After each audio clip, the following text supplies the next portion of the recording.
Thank you very much, and feel free to continue to stretch and move. I know it's really important.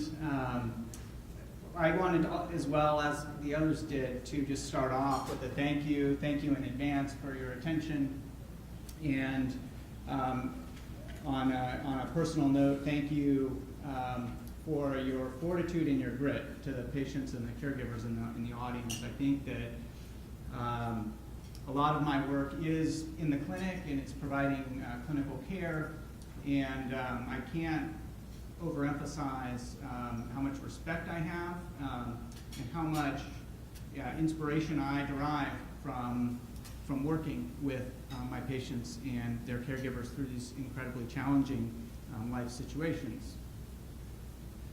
So I'm going to really build on the foundation that Dr. Dickerson laid out in his talk. And I think when we talk about efforts to develop new therapeutics in FTD, or really in any neurodegenerative disease, we make a distinction between treatments that are primarily symptomatic treatments and treatments that we call disease-modifying therapies.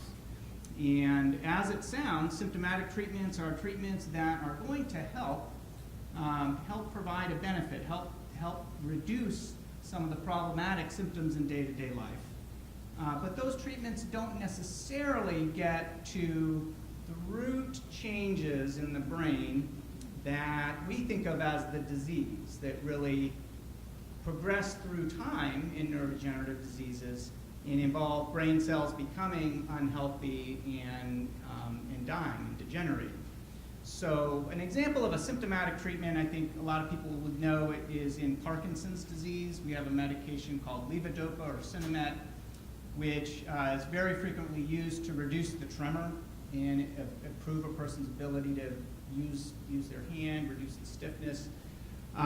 So that medication, they take the medication, and then within 30 minutes, the tremor's down, they're able to use their hand more easily, and it does provide a symptomatic benefit while it's in the system. But at the same time, it's not getting to the root changes in the brain that cause Parkinson's and that progress through time to make the symptoms worse. So this analogy really works across neurodegenerative diseases. We apply it in Alzheimer's disease with our drugs for memory and thinking, like donepezil or Aricept and memantine, or aka Namenda. We apply it in FTD, and we apply it in other conditions like ALS as well. We'll get into what I'm going to give an overview of is really what are some of the major current research efforts across the world, not only locally, but across the United States and the world. And we'll talk a little bit about some of what symptomatic treatments are being explored. But then I think the more exciting area really is the disease-modifying treatments.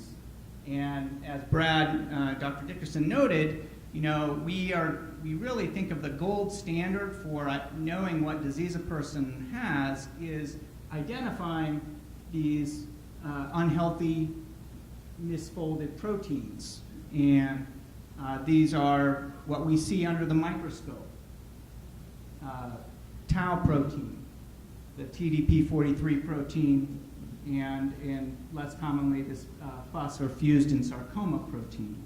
And so the treatments being developed there really surround kind of identifying which people have these proteins in their brains, which is a major barrier right now, because for the most part, what we can do at this stage is determine whether or not we think a person has Alzheimer's disease pretty well. We have pretty good markers of the amyloid protein and the tau protein in Alzheimer's, but all we know in a lot of cases is that we don't think a person has Alzheimer's disease if we don't see those markers. And so we're still left with what kind of tau protein, if it's not the Alzheimer's tau, might they have? Do they have the TDP43 protein, or do they have even something else? We don't yet have those markers And so you can see that's a problem if we really want to develop drugs that are going to target the diseases that are defined by the proteins. So to start off on our symptomatic treatments, we have both medications and then also procedures is another way that we can provide symptomatic benefit. And the medications really it's kind of building on a lot of research that's been done in the field of psychiatry in part, and also tried and true medications in psychiatry. One of these is a familiar medication, lithium, that has been used for decades now as a mood stabilizer, and is being investigated currently in lower doses for some of the behavioral symptoms in frontotemporal dementia. It's been studied in higher doses as well, but it tends not to be very well tolerated. There are a lot of side effects, and so right now there's still some promise that it might, in lower doses, be an effective addition to our armamentarium for symptom, to the antidepressants and mood stabilizers and other medications that we are using to try to help with behavioral symptoms.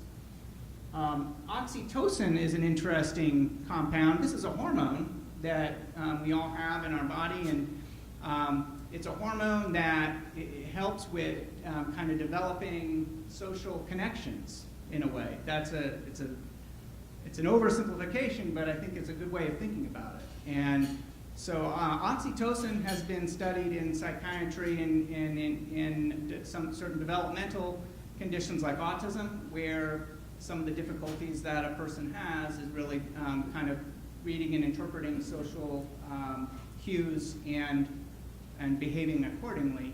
And so there have been some smaller studies to date that have demonstrated that oxytocin administered through the nose can improve some of the symptoms, the behavioral symptoms in frontotemporal dementia, and help patients develop more trust and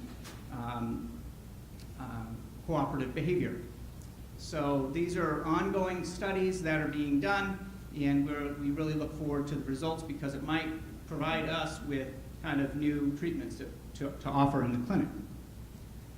Now another kind of category of symptomatic treatment would be stimulation, and this is very fascinating. It's kind of straight out of science fiction. I mean, we know that our brains work by electrical signaling, and it follows that in the diseases that we're dealing with here, many times there's low activity in certain parts of the brain that we want to be higher. Okay, so in those aphasias that Megan was just telling us about, we're dealing with this network of brain regions, this language network, and in primary progressive aphasias, the activity in key nodes of that language network is low. So these are fundamentally electrical cells that kind of communicate through electrochemical signals. So we can use a very powerful magnet that's also very accurate to generate a field that really targets specifically the parts of the brain that we want to increase the activity on. And so this is really more of a therapy that's being studied in primary progressive aphasias to, again, boost the functioning of the language network. And analogous to that would also be just electrical current stimulation. That's called TDCS, transcranial direct current stimulation. And the idea is to use it in conjunction with speech and language therapeutic techniques to help with some of the speaking and comprehension challenges that arise in PPA. So moving on, two of the major avenues in disease-modifying treatments in FTD currently are anti-tau drugs and progranulin-raising drugs. And these are really provide a contrast because tau is a very broad field, okay? And we've already heard that, there's tau, there's a certain type of tau in Alzheimer's disease, and then even when we delve into FTLD, the pathology of FTD, there are multiple different subtypes of how tau can become unhealthy and aggregate in different ways. So one of which is the kind of classic Pick disease. So when we use the term Pick disease now, we're really referring to a very specific way in which the tau protein kind of is unhealthy and aggregates and forms a type of inclusion. But there are others as well. There's corticobasal degeneration and progressive supranuclear palsy that we use many times to denote the syndromes that we're identifying, but they also really refer to specific ways in which the tau protein is misfolded and accumulates in the brain. So we've got all these different types of tau, and we also have evidence that the unhealthy tau might spread from one cell to the next in these networks, in these actual direct kind of pathways from cell to cell. And so the idea behind a lot of the current studies, both in Alzheimer's disease and also in FTD, is to try to halt that spread of unhealthy tau protein, whichever type of unhealthy tau protein it might be. So this figure just shows this would be a nerve cell, the end of one nerve cell, okay, and this would be kind of the head of another nerve cell, and these cells normally communicate through what's called a synapse. That's the space between two nerve cells, and it shows that these unhealthy tau protein can spread across this synapse, across this cleft, and enter a cell that's healthy. And we know from the research that the basic scientists are doing that this is what appears to happen, that you get unhealthy protein transfer from one cell to the next. And you can understand why a neurodegenerative disease might progress if that's the case. It might be that the unhealthy cells are actually triggering the next cells downstream to become unhealthy. And so we want to halt that, we want to stop it. So one strategy is to try to intercept it. And we might intercept it with antibodies, which that's what our body makes when we want to get rid of things that we don't want, right? Whether it's a virus, bacteria, our immune system generates antibodies to get rid of unwanted things. And so in medicine in general, it's a huge area. It's an area in cancer and a lot of other therapeutic areas, is to harness this ability of what are called immunotherapies to try to get rid of things that we don't want. And so it's being applied now in our field, and there are trials in progressive supranuclear palsy. There's trials in some of the non-fluent variant PPA, which many times is due to disorders of tau protein, and there are trials in Alzheimer's, and we're looking at all of them to really see how things go. So the next, the contrast here is with a progranulin raising drug, because that strategy really only refers to a small subset of people with FTD, the people who have mutations in the progranulin gene. And so you might say, well, why devote effort to develop drug for really just a small subset of people? And the reason is, in this instance, we have a pretty good consensus about what actually the problem is. Because we know that the mutations in the progranulin gene that cause FTD invariably lead to lower production of the protein, okay? So it follows that if we can boost the levels of the progranulin protein, then we might be able to prevent or treat the disease. So it's one of the rare instances where we might have a relatively simple intervention to correct what the problem is. It's really worthwhile to see that through and see if we can achieve benefit there. And so when we do have some drugs that raise the levels of progranulin, in the studies right now are really looking to see how well they work. So these are, I think when we take a step back and take the big perspective, not just on FTD, but all neurodegenerative diseases, really, we have not achieved much success in disease modification, no matter what the disease is. And I think that with time, we always learn from our failures, and we learn when we get negative results from a therapeutic study. We need to take that information and apply it so that we can design better studies and studies that are more likely to be effective. And I think some of the key challenges that we have identified in Alzheimer's and in FTD and other conditions is really the challenge of intervening at an early point. So you can imagine when we want to treat cancer, we don't want to treat it at the point where it's widely metastatic and the whole body's involved. And if we want to treat coronary artery disease and prevent a heart attack, we want to intervene before that artery is 95% blocked, right? And I think we have a similar feeling in FTD that we want to intervene at the earliest point possible, which is really getting back to Brad's model. That's before people even have symptoms, right? So it's a big challenge. It's where we're at in Alzheimer's right now is that we can identify when people have the amyloid protein in the brain before they have symptoms, and try to intervene at that stage. And some of the more important Alzheimer's trials right now are doing just that. They're really trying to see whether giving drugs in this pre-symptomatic stage is effective. That's where things are going to have to go in FTD as well. Another big challenge is really targeting the correct proteins. I think you're getting a little bit of taste just hearing what I said about the different types of tau.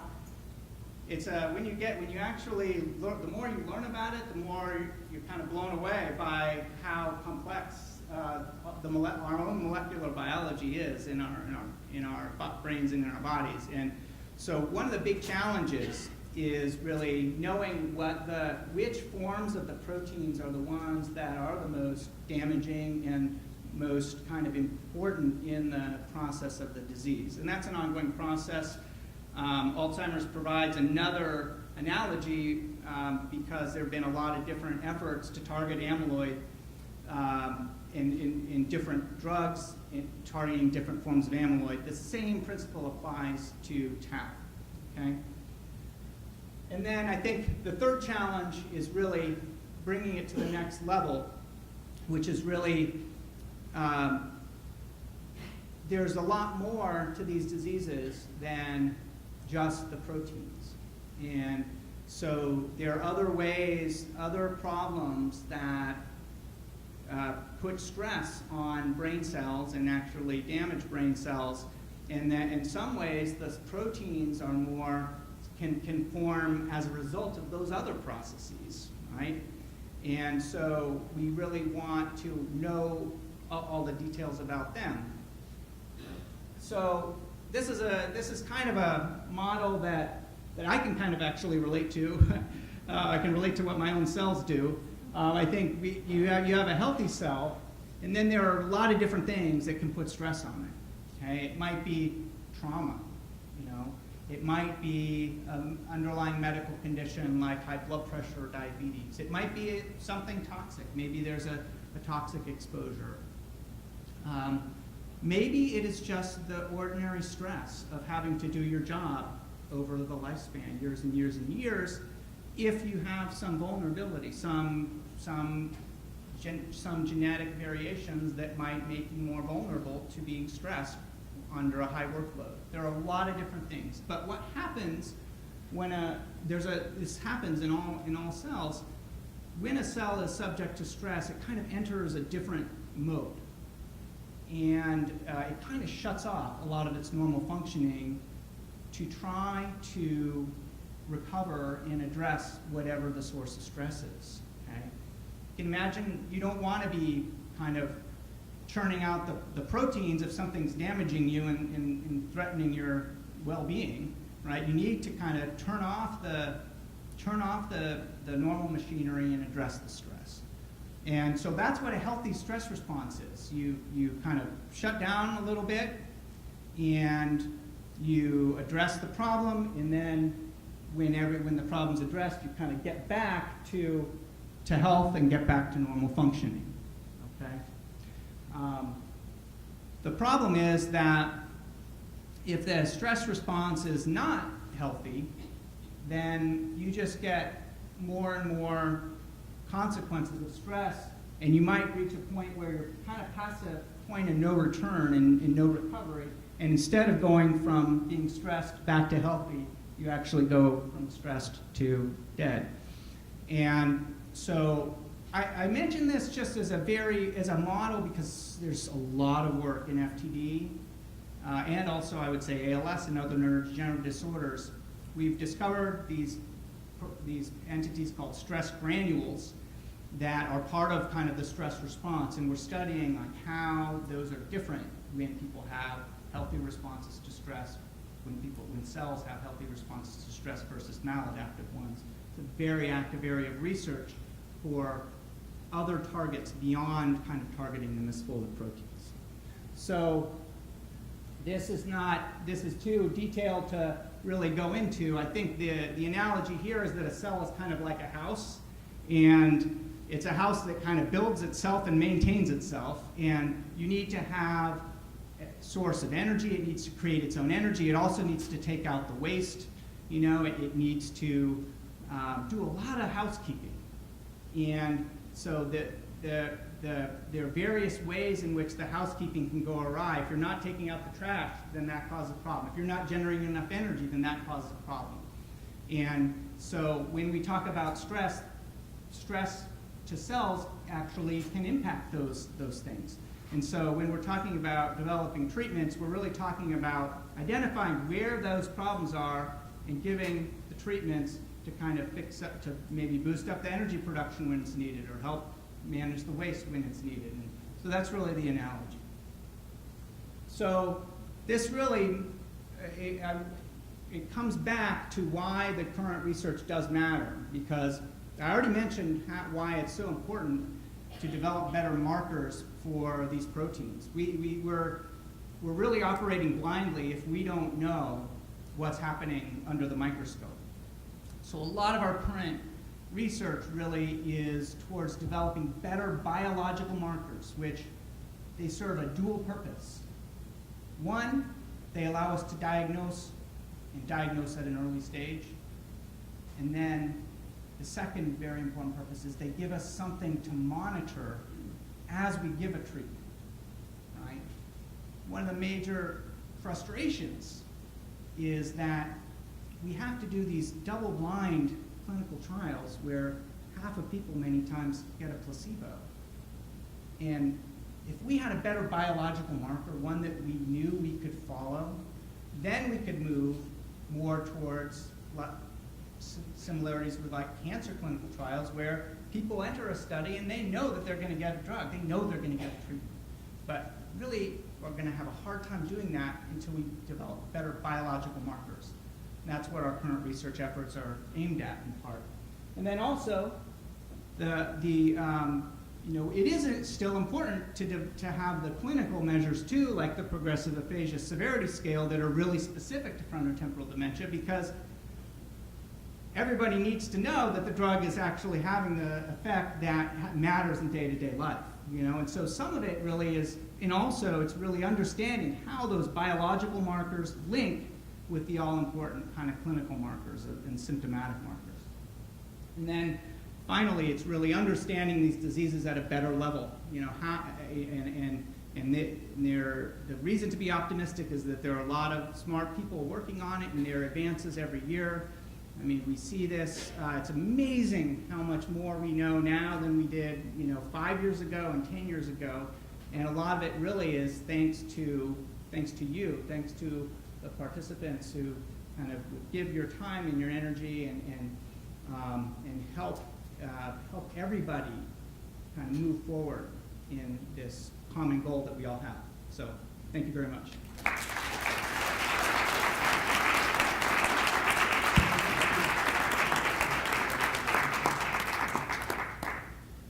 Thanks a lot, Scott. That was fabulous. And all the speakers will be around afterwards, so feel free during the lunch break to come up and talk to any